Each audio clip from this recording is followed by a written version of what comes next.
In an oil-injected screw compressor, oil is used for cleaning, sealing, cooling, and wear protection of critical components. To achieve sustained reliability and low total cost of ownership, using the right type of oil is critical.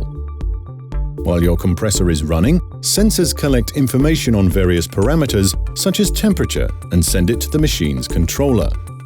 Internal algorithms determine if the compressor is in good shape. By comparing temperature data with compressor running hours, we can identify the perfect oil type for your compressor.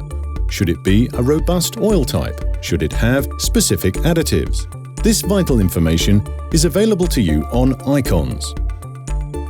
Following the oil recommendations on the machine page helps you protect your investment and ensure optimal performance and uptime.